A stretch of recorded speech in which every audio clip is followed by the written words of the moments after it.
Hello बच्चों, let's read the question. इस question में हमें बोला गया है आइडेंटिफाई करने इनकरेक्ट स्टेटमेंट को। और यहाँ स्टेटमेंट्स दिए हुए हैं। पहला A is all carbon compounds obtained from the living tissues are termed as biomolecules. B a human body में सल्फर का क्वांटिटी कम होता है as compare to calcium. C is किसी भी सेल में कार्बोहाइड्रेट्स मोर होते हैं as compare to proteins. And last D है lipids are found in acid insoluble fraction.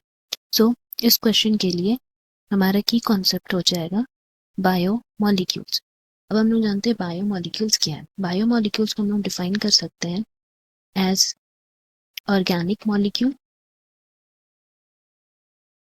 जिसके वेरियस टाइप्स हैं। That means they will include carbohydrates जिसमें carbon and hydrogen होते हैं usually, then proteins, nucleic acid, lipids. अब अगर हम लोग फर्दर बात करते हैं इनके टाइप्स की, तो ये दो तरह के हैं which is based on their size. Size के बेसिस पे हम लोग इसको डिफ्रेंशिएट किए हैं। एक है बायो मैक्रोमॉलिक्यूल्स और दूसरा है बायो माइक्रोमॉलिक्यूल्स। तो क्योंकि ये साइज के बेसिस पे डिफ्रेंशिएट हुआ है तो हम लोग कह सकते हैं कि जो बायो मैक्रोमॉलिक्यूल्स है वो उनका हैवी मॉलिक्यूलर वेट होगा, that is greater than 1000 Dalton's होते हैं। एंड ये एसिड इनसॉल्यूबल फ्रैक्शंस होते हैं बिकॉज इनका मॉलिक्यूलर वेट ज़्यादा होता है, इसीलिए ये सॉल्यूबल नहीं होते हैं। नाउ उसी तरफ अगर हम लोग बायो माइक्रो मॉलिक्यूल्स के बारे में बात करेंगे तो as compare to bio macro molecule ये इनका वेट कम होता है। That is we can write low molecular weight for bio micro molecules. And ये जो बायो माइक्रो मॉलिक्यूल्स है they are acid soluble fraction. अब अगर हम लोग बात करते हैं इनके एग्जाम्पल्स की तो हम लोग कह सकते हैं कि बायो मैक्रोमॉलिक्यूल्स उनके एग्जाम्पल्स हो जाएंगे polysaccharides, which is carbohydrates, proteins और न्यूक्लिक एसिड्स। बिकॉज प्रोटीन्स जो है वो बहुत सारे अमीनो एसिड को मिला के बना हुआ है। पॉलीसैकेराइड्स भी है, बहुत से मोनोसैकेराइड्स जो कार्बोहाइड्रेट्स में सिंपल शुगर उनको मिला के बना होता है। सिमिलरली अगर हम लोग बात करते हैं बायो माइक्रो मॉलिक्यूल्स के एग्जाम्पल्स की तो यहाँ पे अमीनो एसिड्स आएंगे बिकॉज ये सिंगल स्ट्रक्चर्स होते हैं। Simple sugars that means monosaccharides यहाँ हमारे एग्जाम्पल हो सकते हैं। और न्यूक्लियोटाइड्स वो भी सिंगल स्ट्रक्चर्स है, ये हमारे एग्जाम्पल हो सकते हैं for bio micro molecules. And यहाँ पे एक एक्सेप्शन होता है लिपिड्स। लिपिड्स को भी हम लोग बायो माइक्रो मॉलिक्यूल्स में ही डालते हैं। The reason behind this is that इनका जो मॉलिक्यूलर वेट है वो कम होता है, इसीलिए। ऑल्दो हम लोग को एक और बात इसमें याद रखना है कि lipids are considered as acid insoluble fraction, but क्योंकि इनका मॉलिक्यूलर वेट लेस होता है as compare to bio macro molecules. क्योंकि हम लोग पढ़े थे कि ये जो बायो मैक्रो मॉलिक्यूल्स हैं उनके वेट जो है वो greater than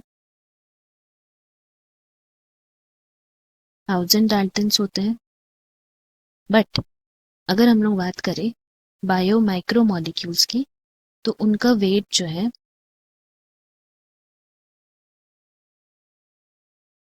that is around 18 dalton to 100 daltons. तो इसीलिए लिपिड्स का वेट भी कम होता है अराउंड दिस मच, इसीलिए इनको हम लोग बायो माइक्रो मॉलिक्यूल्स में कंसिडर करते हैं। बट ये एसिड इनसॉल्यूबल है क्योंकि ये सॉल्यूबल नहीं होता है, इसीलिए। तो दिस वाज अबाउट लिपिड्स। अब अगर हम लोग स्टेटमेंट्स की बात करें तो लास्ट स्टेटमेंट जो है डी, इसमें बोला है lipids are found in acid insoluble fraction. ये स्टेटमेंट ट्रू है। अभी हम लोग रीजन पढ़े क्यों। अब पहला स्टेटमेंट की बारे बात करें तो all the carbon compounds obtain from a living tissues are termed as biomolecules. ये भी करेक्ट है बिकॉज हम लोग अभी पढ़े थे biomolecules organic molecules. And organic molecules में हम लोग को याद रखना है कि they consider some common elements like carbon, hydrogen, oxygen, nitrogen. ये सब कुछ कॉमन एलिमेंट्स है जो ऑर्गेनिक मॉलिक्यूल्स में दैट इज बायोमोलिक्यूल्स में मिले गए। तो कार्बन कंपाउंड जितने हैं सब बायोमोलिक्यूल्स में कंसिडर होते हैं, ये भी करेक्ट है। अब बी है ह्यूमन बॉडी में sulphur is less abundant than calcium. तो इसके लिए हम लोग बात करेंगे कि हमारे ह्यूमन बॉडी में अगर percent weight of elements in human body की बात करें तो उसमें सल्फर की अमाउंट होती है अराउंड 0.3%। वेर एज अगर हम लोग बात करें कैल्शियम की तो कैल्शियम का वेटेज होता है अराउंड 1.5%। इसमें हम लोग देख सकते हैं कैल्शियम का वेटेज ज़्यादा है, बट यहाँ पे लिखा हुआ है कि sulphur is less abundant than calcium. तो ये स्टेटमेंट करेक्ट है बिकॉज वो एक्चुअल में लेस अबंडेंट है। एंड लास्ट हमें बोला गया सी कि in a cell carbohydrates are more abundant than proteins. तो इसके लिए हम लोग को ये बात जानना है कि proteins are present in our body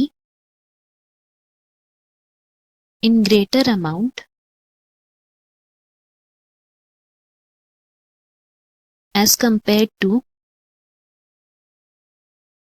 carbohydrates। और इसका रीजन ये है कि प्रोटीन्स हमारे बॉडी को ज्यादा जरूरत पड़ता है and this is around 50% of our body proteins से ही भरा हुआ है। दैट इज द रीजन कि प्रोटीन्स का क्वांटिटी ज्यादा है as compare to carbohydrates. Carbohydrates कुछ ही यूनिट्स में ही हमें जरूरत पड़ता है। सो इसीलिए कह सकते हैं कि हमारा इनकरेक्ट स्टेटमेंट यहाँ है ऑप्शन सी, और यही करेक्ट ऑप्शन होगा। Hope you have understood. Best of luck. Thank you.